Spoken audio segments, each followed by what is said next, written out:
Experienced CHLers, the Växjö Lakers, were looking to make it 2 wins from 2 this season as they hosted a Sheffield Steelers side playing in just their 3rd ever CHL campaign. They say that lightning doesn't strike twice, but it did for these two. Daniel Levin's a go-ahead goal after just 69 seconds, only 1 second later than he gave Steelers the lead in freeball 2 days earlier. The fantastic feed coming from Mitchell Balmas, history repeating for Växjö too, falling behind early for the 2nd time in just 3 days. Sheffield's defence impressed, but the Swedes did have their chances. First, Philip Eriksson firing between the circles, saved by Matt Greenfield. Then a big chance for Martin Lundberg. After the puck was pinged off the backboard, Greenfield adjusting superbly this time to cover his angles.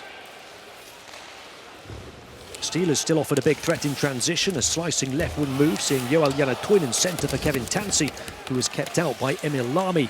Sheffield outshooting their hosts 11-8 in the first 20 minutes. Into the second, a high sticking call against Daniel Ciampini saw Växjö on just their 2nd power play of the game.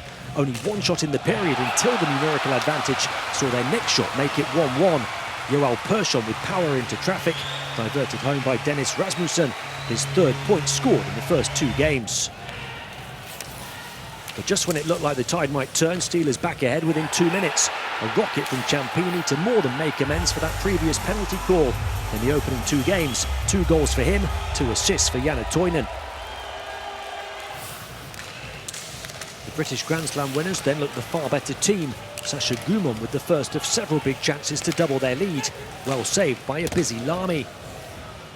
Moments later, Ciampini's on-puck pressure would create another big opening, this time for Janatuinen. Lamy behind it once more. A 10-8 shooting advantage for the guests in the 2nd period. Växjö had a few seconds remaining on a power play though to start the 3rd, and immediately as Steelers returned to full strength, they conceded.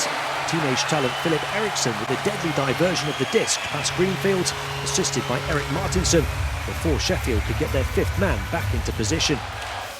Both teams had 1 big chance each to win it down the final stretch. First Keegan Lowe for the hosts, firing just wide. Then a rare late opening for the guests. Balmas with the fast head fakes, creating only the 4th shot for the Steelers in the 3rd, but saved by Lamy to force 3-on-3 overtime. Some home fans thought Brian Cooper was their hero, celebrating a ripple of the wrong side of the net before he quickly turned villain, called for tripping to see Steelers finish OT on a 4-on-3 power play.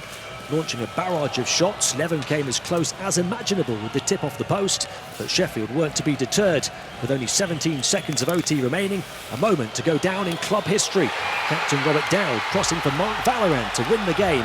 Only the 2nd CHL win ever for Sheffield, and one thoroughly deserved. Växjö was stunned as the Steelers write one of the stories of the season.